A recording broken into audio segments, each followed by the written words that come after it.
about that music from River? I've said it's been great. First time I've heard it. I love it.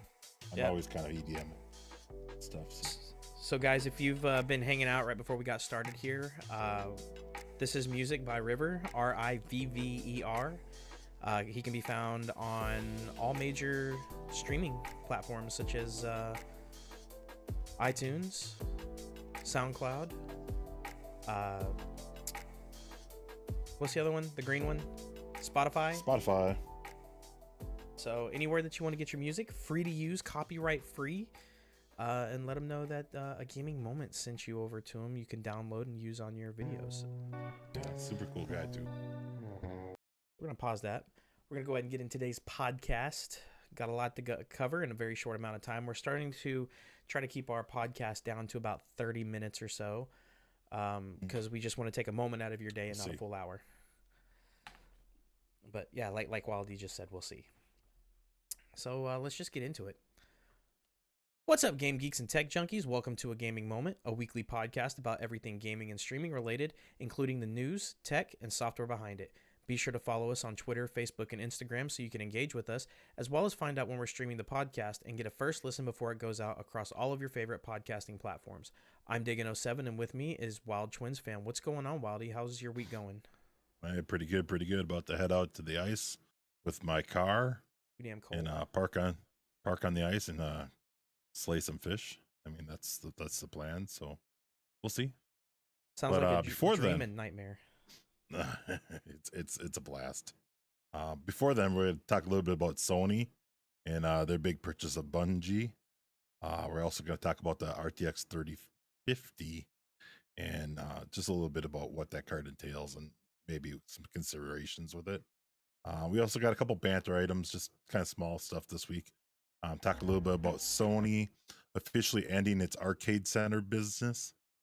They're selling that off. So it's not really any big news surprise, but it's still kind of big news. Talk about, and we've talked about it before, net neutrality and California's net neutrality and how that actually stood up in court. So now we got change in FTC leadership, so that may change a little bit too, but we'll see. That was kind of a good battle for consumers. We're going to touch on the Epic Apple battle a little bit again.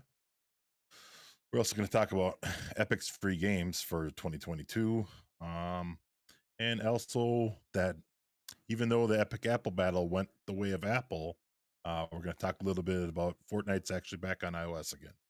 So just a couple little topics this week. Interesting. Yeah. So yeah, the biggest news outside of Tom Brady retiring, but we're not getting into that. The biggest news in kind of the world of gaming is Sony purchased Bungie, or they are purchasing Bungie for $3.6 billion. Now we say $3.6 billion kind of like as a meager term, because I mean, what did Microsoft just purchase Activision Blizzard for? Like $67 billion. Yeah. So yeah. So you know, really, PlayStation's and you put it to me like this, Wally. PlayStation spent $3.6 billion on a single game, pretty much. All Bungie is really known for is Halo, which Microsoft Xbox purchased the rights to Halo back in, I think, 2010, and now all Bungie has is Destiny. Yeah. So, Destiny 2. I mean, and there's a decent player base for it, but it's not like a groundbreaking acquisition, and it's not the acquisition that I thought was going to happen, considering the big acquisition that happened with Microsoft. I thought Sony would have gone after somebody like EA or something to that extent. But I mean, I guess Bungie is a decent enough area where they're going to be like, okay, now we have some money. Like Bungie can be like, okay, now we have some backing and some money in our coffers to try to maybe develop some other, more different, interesting games, and maybe not just be a one-trick pony. So, but they did come out and say that that Bungie will remain an independent subsidiary of Sony Interactive Entertainment, and it'll be headed up by the current CEO, Pete Parsons. And he goes on to state, we've had a strong partnership with Sony goes on to state, we've had a strong partnership with Bungie since the inception of the Destiny franchise. and I couldn't be more thrilled to be officially welcome the studio to the PlayStation family. And that's what Sony Interactive Entertainment President and CEO Jim Ryan said. He continues, "This is an important step in our strategy to expand the reach of PlayStation to a much wider audience. We understand how vital Bungie's community is to the studio and look forward to supporting them as they remain independent and continue to grow. Like Bungie, our community is core to PlayStation's DNA, and our shared passion for the gamer and building the best place to play will now evolve even further." So, what are your thoughts on this, Wildy? I mean, overall, my first reaction was kind of funny. And Dave, when you reached out to me and broke the news, I said, "Oh, yeah, and then people are outraged that it's going to be a PlayStation exclusive."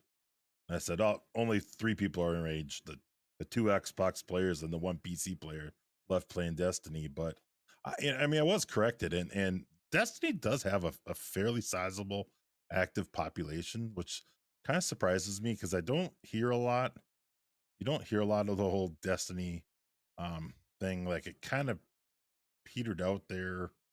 Destiny 2 kind of came out, and you just don't hear a lot about it anymore. But there's a pretty good population. So, but the Some game is older. It's, sometimes I sometimes good no news is good news. Like I think when we were really hearing about like Destiny 2 a lot was when the game was extremely buggy, right?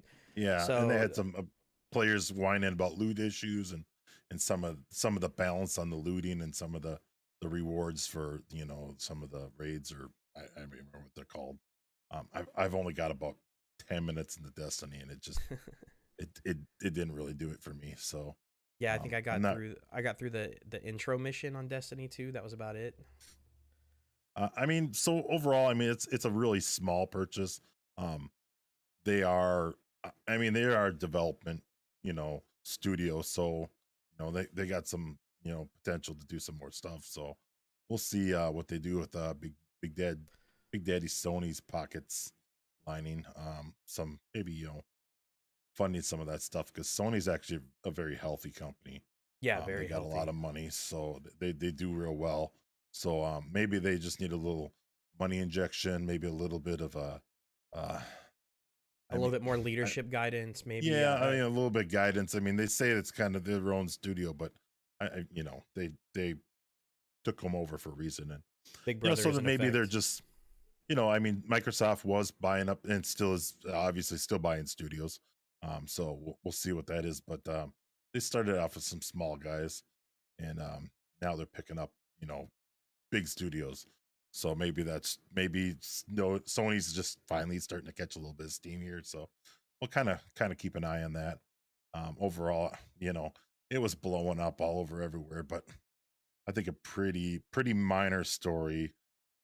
Although the player population, again, pretty solid.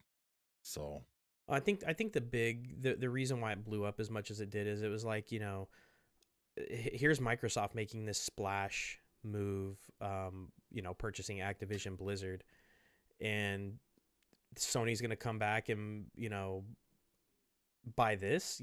It's kind of weird, and like that was part of that was part of the memes on social as the news was breaking, and I was kind of getting things ready for the podcast, and setting this portion of the podcast up, and just looking at what people were saying, like, yeah, it's big news, but it's only big news because Microsoft's acquisition of Activision Blizzard, and everybody was wondering what's Sony's response going to be, and this was Sony's response. yeah, I think like myself, everybody was thinking like they were going to go after like an EA or something. So, just kind of build on the Microsoft acquisition. They're supposed to be going through the FTC right now, the Federal Trade yeah, Commission, to make sure everything's copacetic with that, to so that you know that they're not trying to become some sort of monopoly or anything like that. So we'll see yeah. how that goes. Which leads to a little bit of Microsoft keeping that open platform, Hmm. keeping games on PlayStation. They're gonna have to make some deals with the FTC to not do some of that stuff that they're already kind of pulling with Bethesda. So we'll see. Yeah, we'll definitely have to see. It's gonna be a fun one to watch. They definitely don't want to be, you know, just making games strictly for Xbox and Windows. So especially having all the games, the repertoire of games that's under their umbrella now. So All right, then next story we got here, just kind of a big story, as all graphics cards are, but Nvidia dropped their RTX 3050.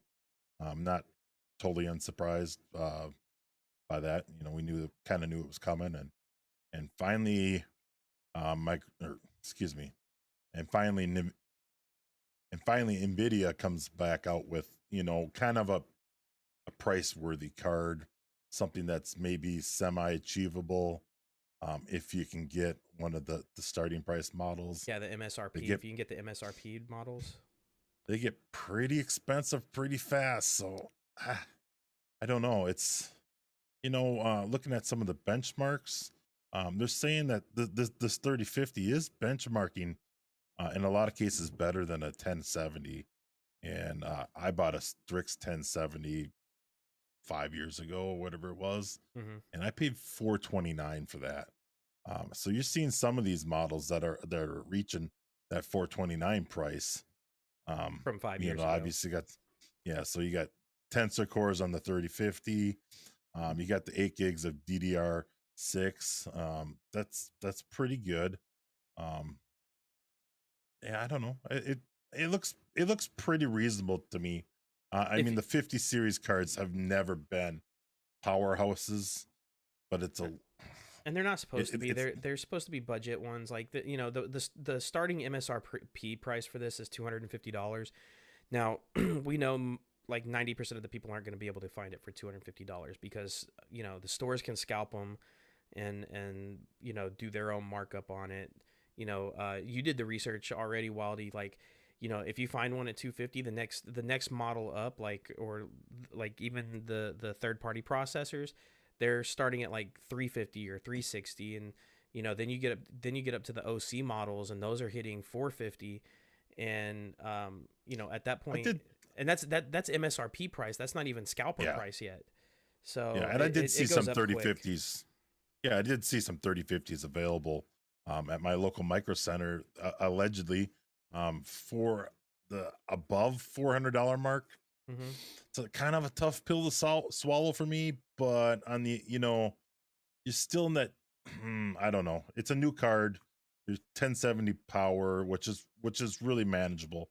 You're gonna hit that 60 FPS and pretty much everything at minimum, and crush At that, and 1080p. some of the, At yeah, 1080p. at Let's put that out 1080p. there. 1080p. This Yeah, isn't a, this yeah. isn't a 1440 or a 4K graphics card. This is strictly 1080p.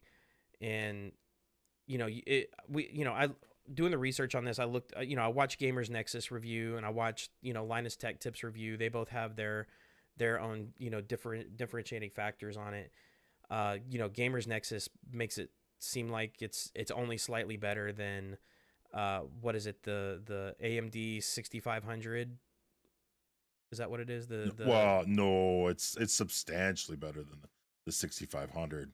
6500 is it's not a it's is a not it's a worth it's a your money. it's a laptop card in a desktop format. That's basically what it is. It's pretty harsh. It's pretty harsh. I don't know you're gonna find a good review of a 6500. That's like there's nothing on the shelf, and I want to get, and my processor doesn't have a built-in GPU, and I want to get a monitor working. I don't know who buys those. Like the GTX 710s right now, or the 1030s and stuff like that. They're selling them. 1050s But are still those being are, sold. 1050 Ti's are still being sold at Micro Center.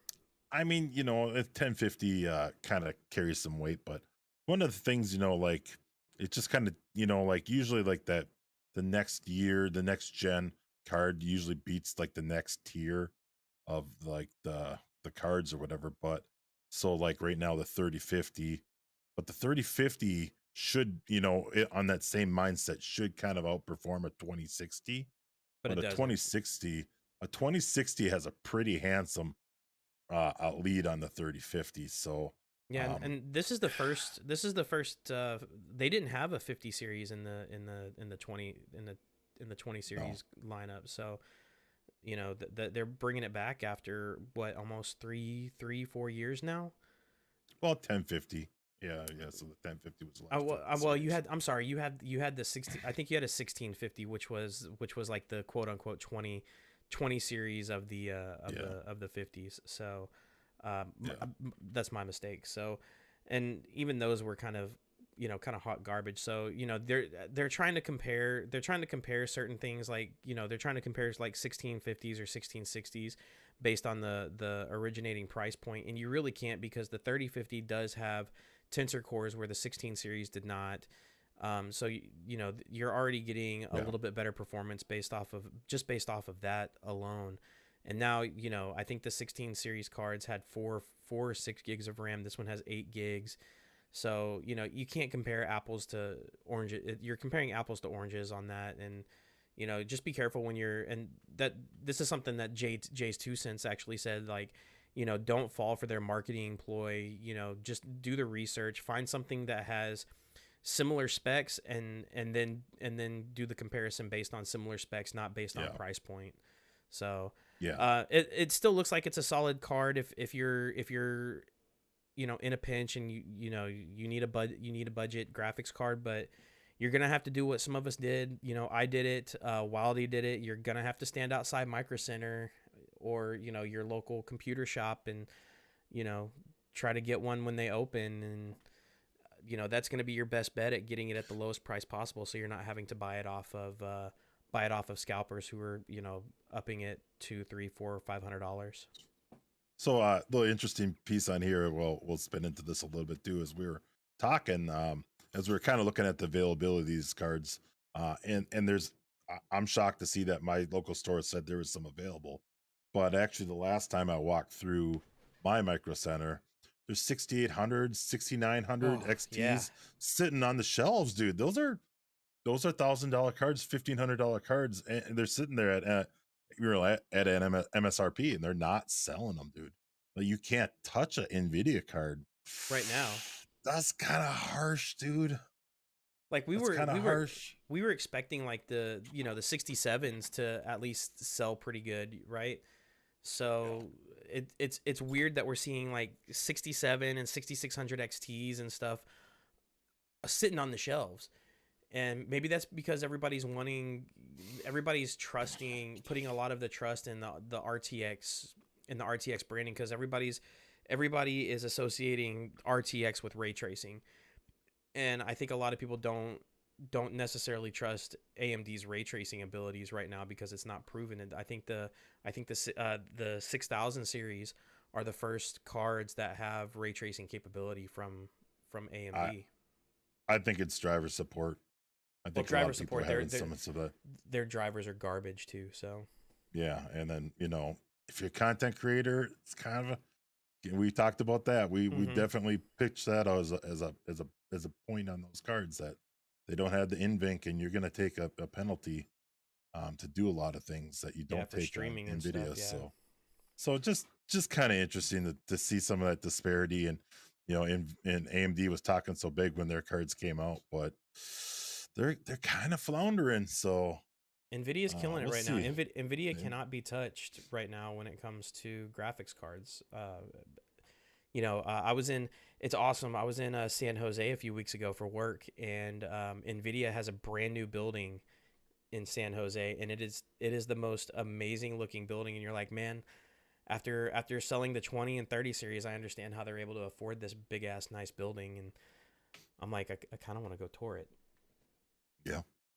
But yeah, I think AMD should stick to making their CPUs. I think their CPUs are solid. Maybe their onboard APUs, those should be solid. But I'm maybe waiting they on need. Intel. Yeah, we're waiting on Intel, but maybe Nvidia or AMD needs to get out of the graphics game. I mean, they're just miles behind Nvidia at this point. They don't need to get out of the graphics game. They just need to step up to the bar, and they can do that. We've seen them step up to the bar. They're fighting Intel. They're toe to toe with Intel, if not beating Intel. They can do it with the graphics card. They just have to kind of buckle down and do what they need to do. And maybe they were rushed to get some of these numbers and some of these stats out there, and they didn't get the time to polish what they wanted to, polish. But that for me, I hope the next generation AMD graphics cards step up and bring those features that Nvidia has, and that's going to bring them to be more viable market wise. Yeah, we'll have to see. So, guys, if you've been enjoying the podcast and would like to support us, so you can. So, guys, if you've been in. Man, I can't get this one out today. Let me wet the lips. So, guys, if you've been enjoying the podcast and would like to support us so we can keep creating more content, we've got a Patreon that you can visit at patreon.agamingmoment.com. Become a patron and gain exclusive benefits such as early access to episodes, monthly AMAs, and an additional monthly bonus episode. So sign up today. So, Wally, I came across this earlier this week, and it's Sega is officially ending its arcade center business. Now, here in the US, there's not a whole bunch of, we don't see that many arcades anymore, but it's wildly popular over in like Japan. Mm-hmm. Yep, for sure. And Sega has been kind of at the forefront of the arcade business for decades, like literally decades, like I think 50 years. And they announced that that it's leaving the business of arcades entirely, ending a 50-year era defined by claw machines, fighters, and more. So they're not necessarily stopping making arcade machines, but they're not having arcades anymore. Yeah.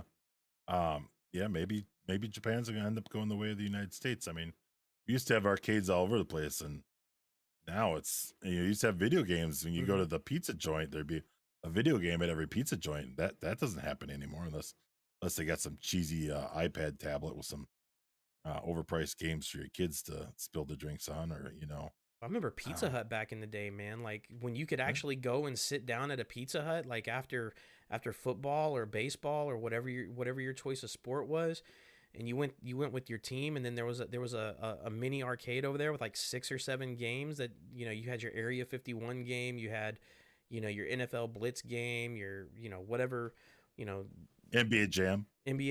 You had all those games over there, and you'd be begging your parents for a quarter to go play those games. Now, here I am 32, and we don't have that anymore. The kids, and I understand why they're getting rid of the arcades. Everybody has games on their phone. They have this kind of the same games on their phone. They have it at home. They have it, like you said, on their tablets. So there's not a whole lot of use for an arcade anymore. People aren't going and spending the money in an arcade when they can have the same damn game on their phone. And with COVID now, maybe you can't even go to an arcade and stuff. So I think this is a big signal, and might be the nail in the coffin here, that arcades are really going to the day is by. And so anyways, just kind of a big story to see a big company pulling out of probably the biggest market in the world, to say we're kind of done with that. We'll still make the games, but they just don't want the business, the arcades. So I tell you, the profits and margins are thin there. So yeah. So Wally, you came across that California's net neutrality is being upheld in court.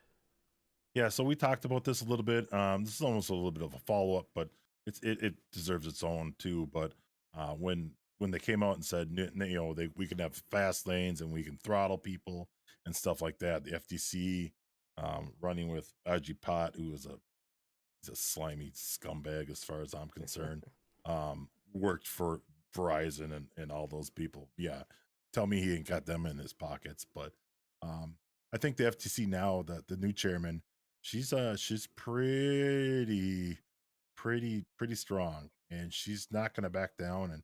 And they're pushing a lot of people. They're sending a lot of letters, a lot of emails to a lot of people, and a lot of things.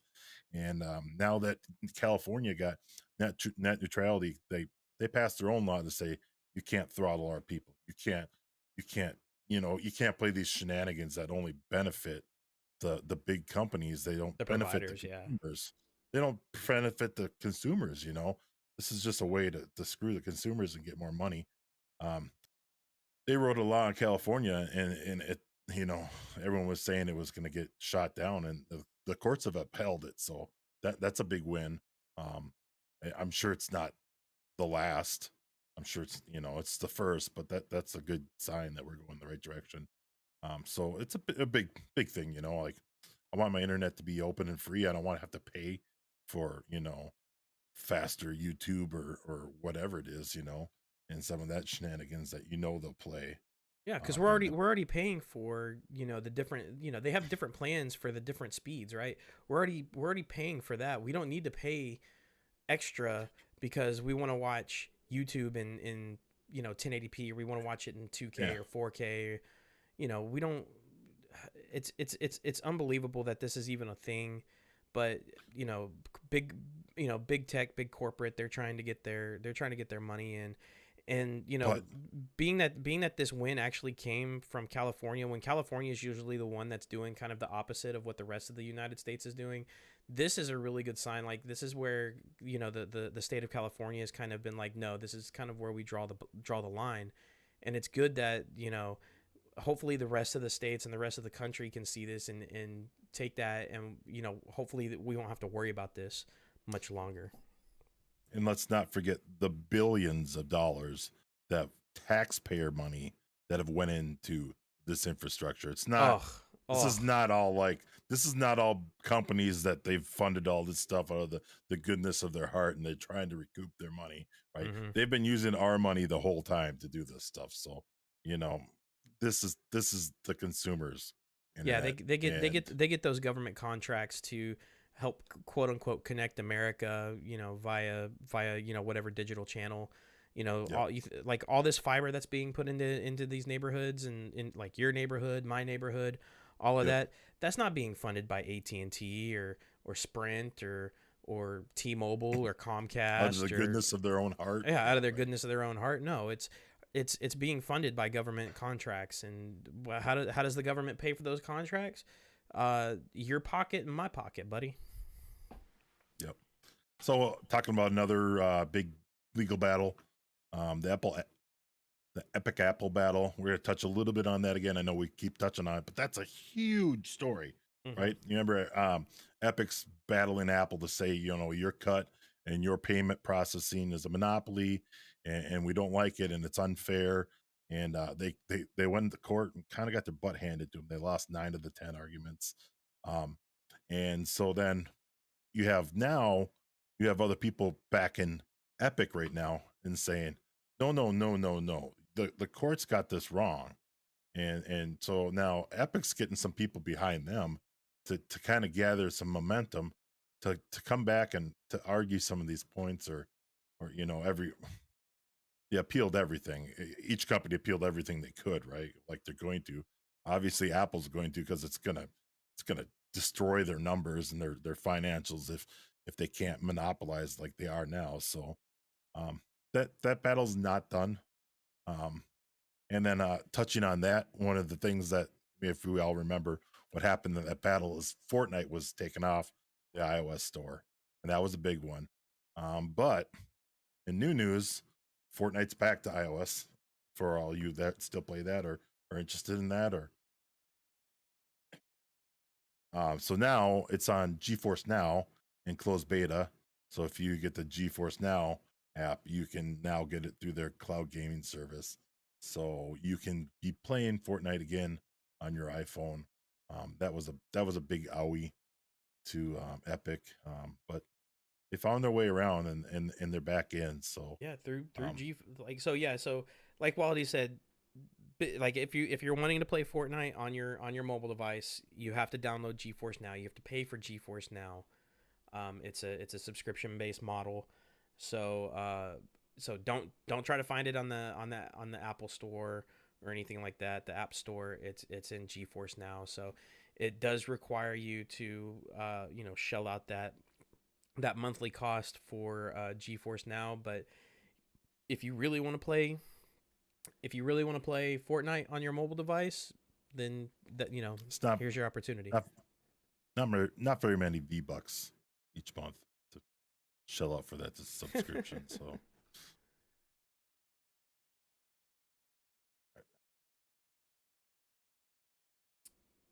So, building on to the list of follow ups that we have going on, um, Steam Deck, it's February, and Steam Deck is launching on the 25th. Wild, I know you've kind of been anticipating this. I don't think I'm going to get it, but I know Wildy wants to get it and potentially do a gear review on it. And Steam is taking deposits for it. okay, well, deposits started back in July last year. Yeah. So now your full amount is going to come due starting February 25th.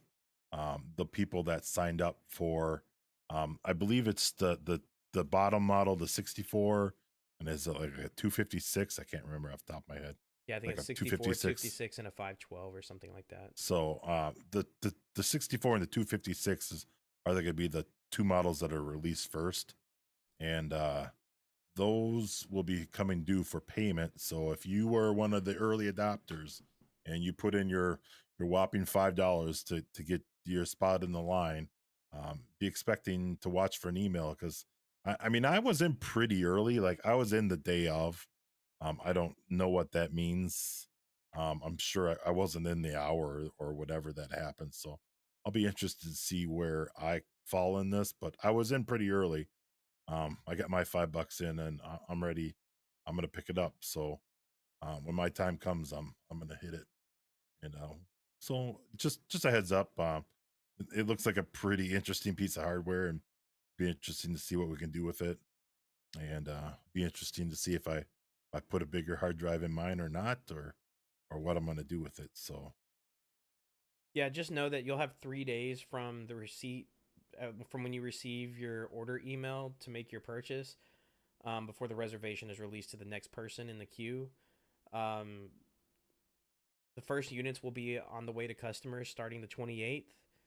The press review embargo is on till the 25th. So once the 25th happens, then you can actually start seeing reviews on the device. But tune into like your Linus Tech Tips or your Gamer Nexus Gamers Nexus, sure. or whoever it is that you want, Jay's 2 cents, whoever it is that you 100% trust in doing these reviews. You're not going to be able to get a review until the day that it's actually released. So you might, if you're waiting to purchase it, if you're waiting to see a review before you purchase it and like a teardown and everything, you're going to be waiting a little while to actually get your device because you're already too late to kind of order it. So you're probably going to be back ordered for probably a few months at the least. I think the 500 gig model is out to next year. Last I heard, I'm not sure, but that might have changed. But I think it's last I heard was out to next year. So, well, supposedly it has expandable storage. I think we touched on this in a previous podcast episode. It has expandable storage, so if you get a cheaper model like the 64 gig or the 256 gig, you should be able to put like a terabyte SSD or something in there, and you're just going to end up spending extra money on the SSD, which might be worth it at the end of the day. So that's something that you can think about. Yeah, but it's a little bit not. It's not your consumer pop the door open and plug in an SSD. It's not even like a laptop. There's some surgery you got to do, so you probably want to be pretty competent if you're gonna go that route. Yeah, wait till you see the reviews and see like the teardowns and stuff like that. So you have some kind of guide. In fact, Steam has the teardown, so you can go on there and see what you have to do. Yeah, Steam had a really nice. Steam has been really impressive with as open as they've been.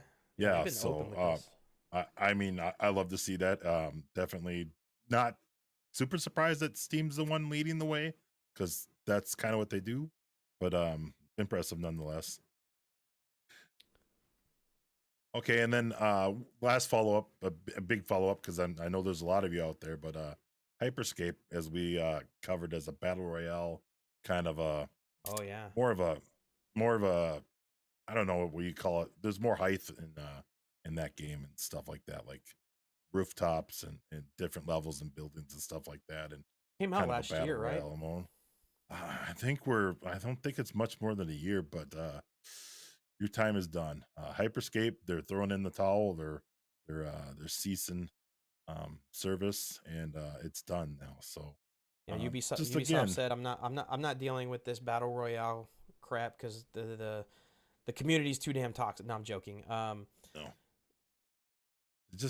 they never got any traction, and it kind of shows you that the battle royale everyone thinks is kind of an easy genre, right? You just you know best guy wins, kind of Mhm. type thing. There's a formula there that works, and like for us, PUBG obviously has got a formula Yeah. that works for us. Warzone's got a formula that works for a lot of people. Fortnite, you name it, But Hyperscape didn't have that, so they're done, and we just cover that as a follow up because we did cover the launch of that, and it's unfortunate, but they didn't make it. Yeah, it is what it is. Casualty of war. Yep. When there's so many good battle royales. Some people are gonna swing and miss, and unfortunately for Ubisoft, this was a swing and a miss. You know, hey, Titanfall arguably swung and missed twice before we got Apex Legend. True. So I mean, who knows what comes of that or not, or whatever. Maybe they learn something that's viable to what they do in the future here. But So if you guys haven't already, be sure to follow us on Twitter, Facebook, and Instagram so you can engage with us, as well as find out when we're streaming the podcast and get a first listen before it goes out across all of your favorite podcasting platforms. So do it. so I just wanted to touch base on kind of a little bit more of an off topic. I'm gonna wait for a second. I got a dog scratching himself. Flea bag. Yeah, I got my rabbit over here drinking. So I just wanted to touch on a TikTok post of kind of one of the. Seriously? He wants to be on the podcast today. I mean, Yeah, came in for a visit on screen. all that. You won't see this in the podcast, but only you guys watching the video will get to see this part. But so I just wanted to touch base on a TikTok post of a little bit lesser. I mean, it's a big series, but I don't know that it's ever got a lot of clout. I don't know what you want to call it, but Five Nights at Freddy's and Five Nights at Freddy's. Five Yeah. Nights at Freddy's just came out with a new game, and we had a user that created a TikTok that went viral, and I just thought it was a pretty good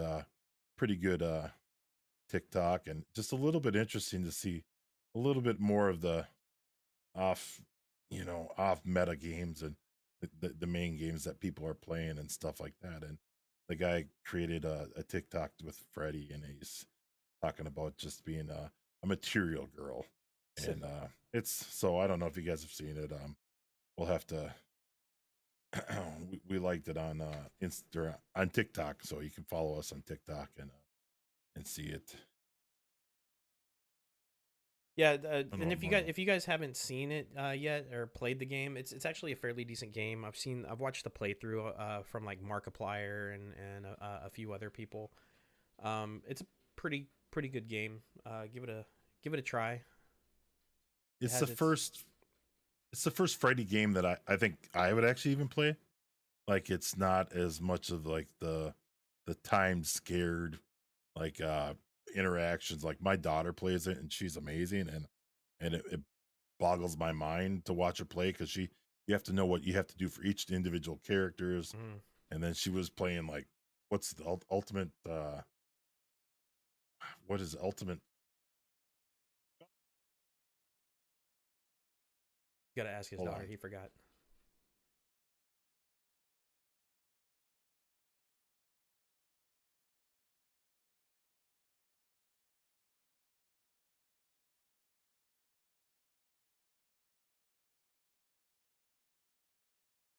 Ultimate Custom Night where you get all the characters from all the series, and it's insane that you have to know all this stuff to do what you need to do to not die in the game. So just kind of a fun game.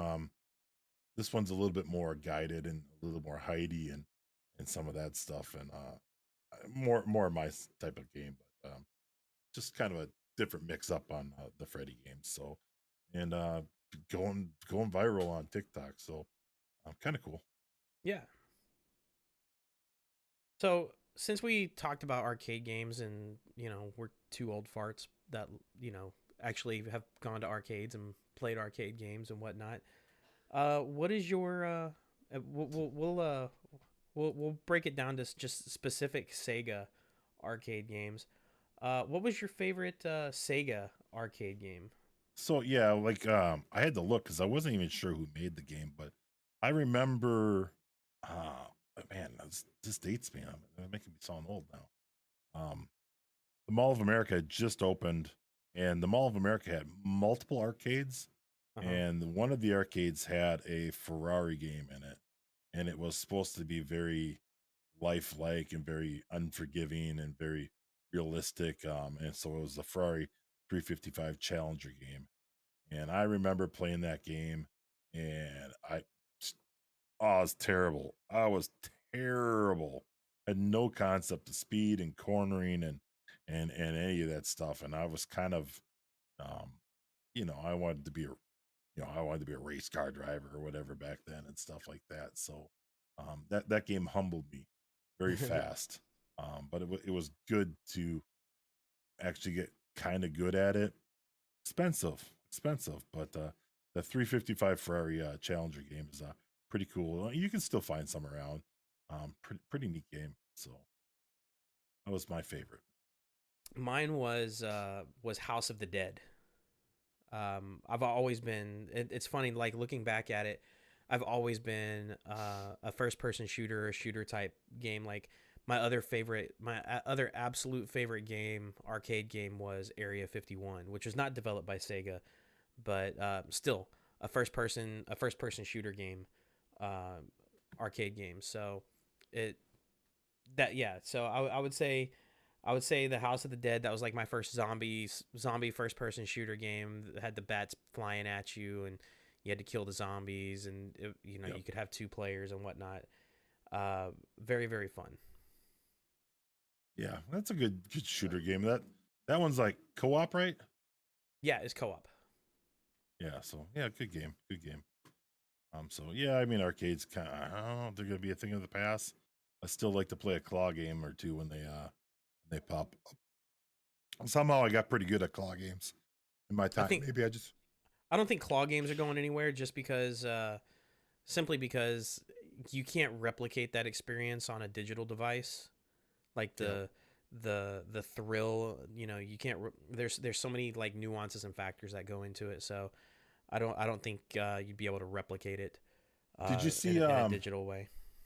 I think I've seen on TikTok you can there's some online skill crane game things where they you control it and like remotely on your computer and you're able to like pick up prizes and then they just mail you the prize. Oh, that's dope. I I'll have don't to know. look that up. I'm gonna have to look that up with the kids. I keep seeing it and I keep forgetting about it, but that'd be kind of fun. Like you win a gaming moment keychain in my skill crane. That'd be dope. Might have to. That'd be kind of fun actually. Maybe we'll have to. I'll put that. I'm gonna tuck that in the back of my brain here. I always kind of watch for a skill crane. It's one of those things like I really want one, and they're widely available. I'm just trying to find one that I deem to be a decent purchase, without spending $2,000 on one. So, and I'm not exactly sure where I'm going to put it. I don't think my wife's too crazy about having it in the bedroom, but we can make Just compromises. yeah. There's I'm sure there's an empty corner in the bedroom. Instead of throwing your clothes there, put that there. So guys, be sure to follow us on our social medias, as we love to engage with our community.